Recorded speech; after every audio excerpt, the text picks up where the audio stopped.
Bonjour. Aujourd'hui, nous allons vous raconter l'histoire de l'avant-dernier dinosaure. Oui, car le dernier dinosaure, tout le monde le sait, c'est Denver. Denver est un dinosaure que tout le monde connaît, bien sûr. Ah, et au fait, juste pour vous dire que cette vidéo avait déjà dû être tournée. Et sans faire exprès, je l'ai supprimée. Alors je refais cette vidéo. Alors si je parle vite, excusez-moi. Alors, bon. Déjà, nous vous invitons à vous abonner. Car je vois qu'on est déjà 59 sur la chaîne. Alors, il manquerait plus qu'un abonné. Et hop, on sera à 60. Et ce serait vraiment super. Alors, allez. Bon, ça commence. Bon, déjà, vous pouvez le voir. Il avait un petit nœud papillon. Oui. Car c'est lui qui a inventé les nœuds papillons. Et oui. Et aussi, on ne sait pas de quelle espèce il était. Oui, on ne savait pas de quelle espèce il était. Non. On ne savait pas, parce que là, vous le voyez à l'écran. Et bien, si un abonné le reconnaît, eh bien, tant mieux pour lui. Le commentaire se désactivé, désolé. Hop, oui.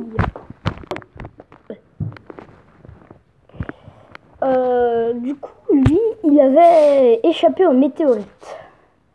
Alors, il a profité pour se reposer dans les prairies. Sauf que là, c'était le lendemain de la fin du monde et des dinosaures. Alors, du coup, il ne se reposa pas longtemps.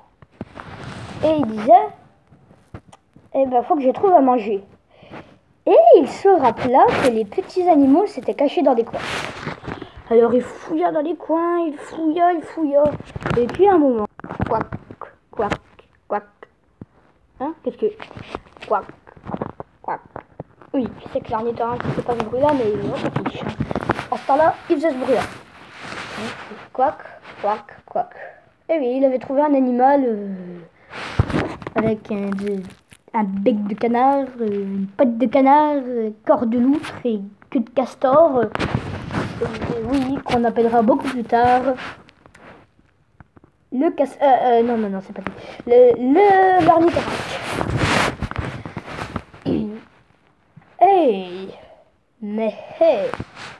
Et alors vous devez vous demander, ça y est, il a trouvé son bonheur à lui. Eh bien non, car un appétit de dinosaure, c'est pas le nôtre. Alors il aura toujours une plus grosse faim. Du coup, il créa le garde-à-manger. Et oui, le garde-à-manger servirait à mettre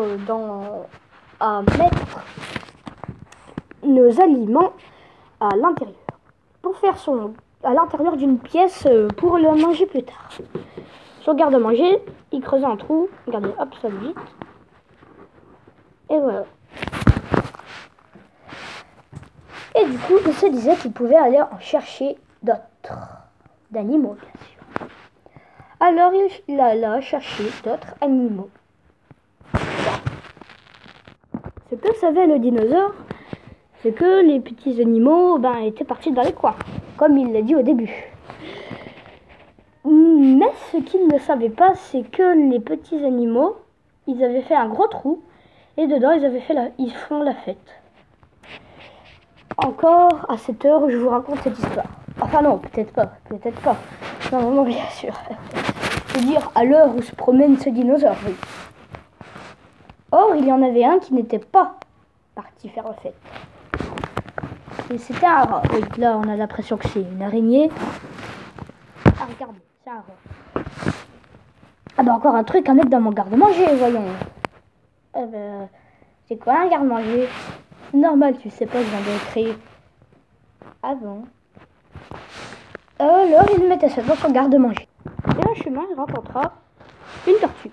Et il rencontra une tortue. Et à cette époque, il y avait déjà beaucoup d'animaux.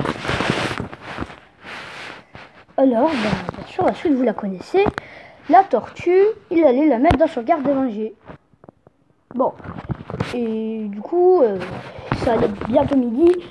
Il s'est dit, faudrait que je regarde pour manger, moi.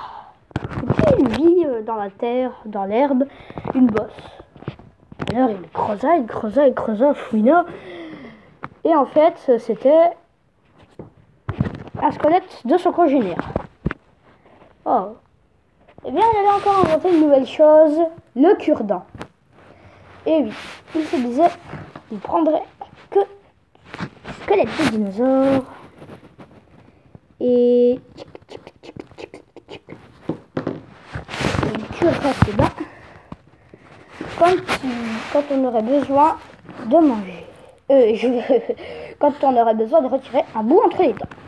Alors, il partit vers son garde-manger pour manger. Alors, du coup,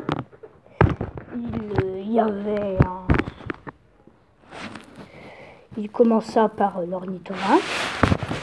Il le mangea. Et après, c'était le rat. Et bien, il le mangea aussi. Après, c'était la tortue. Et... ah bah non, il a mangé quoi? Et bah pourquoi? Eh bien, en fait, faut dire qu'en ce temps-là, les tortues avaient une carapace très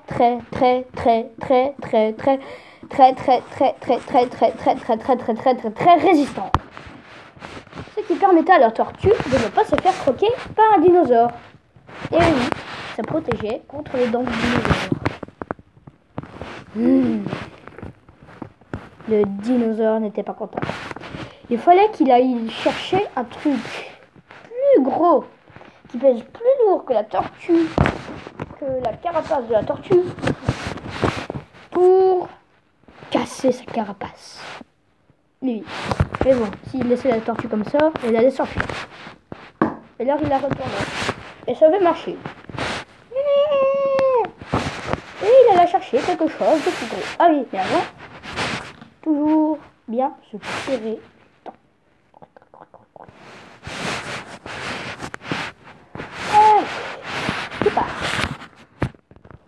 Et en chemin, il rencontra une autruche. Oui, quand je vous disais qu'il y avait vraiment beaucoup de choses à ce temps-là, déjà beaucoup d'animaux, eh bien c'était vrai.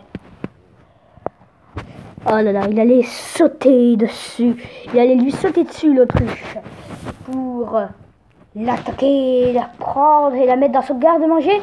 Mais l'autruche, pris de peur, s'envole. Mais il y en a certains qui vont encore dire que ça c'est des histoires.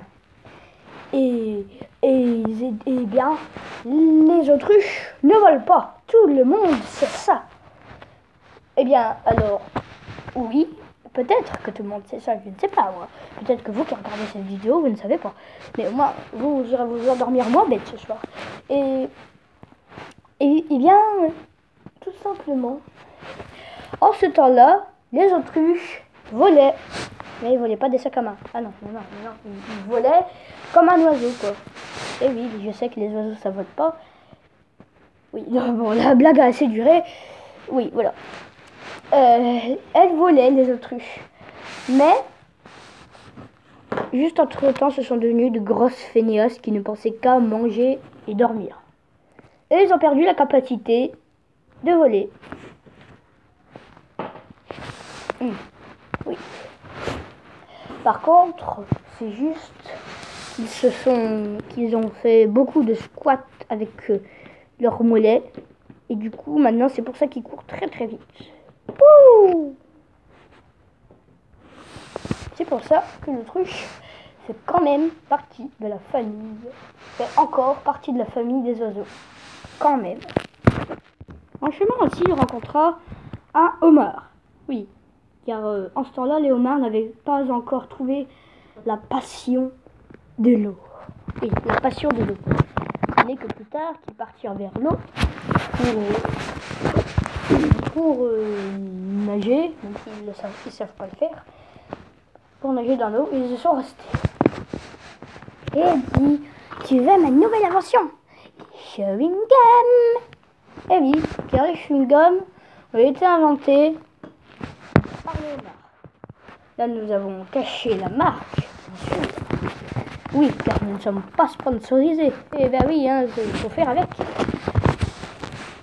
Alors, ouais, ben, vas-y, je vais goûter. Alors, il sortait le chewing-gum. L'homard le donna au dinosaure. Le dinosaure, le machin. Oh, berk, oh, et il cracha sur l'œil du homard. Et le homard, il n'était pas très résistant. Alors du coup, il est mort sur le champ. Ah bon, encore un truc à mettre dans à manger, dit-il. Bon, ça, il l'a mis à la poubelle. Il l'envoya dans les étoiles. C'est pour ça que maintenant, on peut voir la constellation. Il l'envoya dans les étoiles. C'est pour ça que maintenant, on peut voir la constellation des chewing-gums. Ah oui, et du coup, il mettait ça dans son garde-manger. Les chewing-gums, pourtant, moi j'aime bien ça. Ce qui prouve que le dinosaure et l'humain n'a pas le même goût. Oh, mais je me rends compte, moi, que c'est déjà 11 minutes 29, 30, 31, 32 secondes et ça continue. Bon, alors nous verrons dans l'épisode 2 quel objet prend le dinosaure pour casser la carapace de la tortue.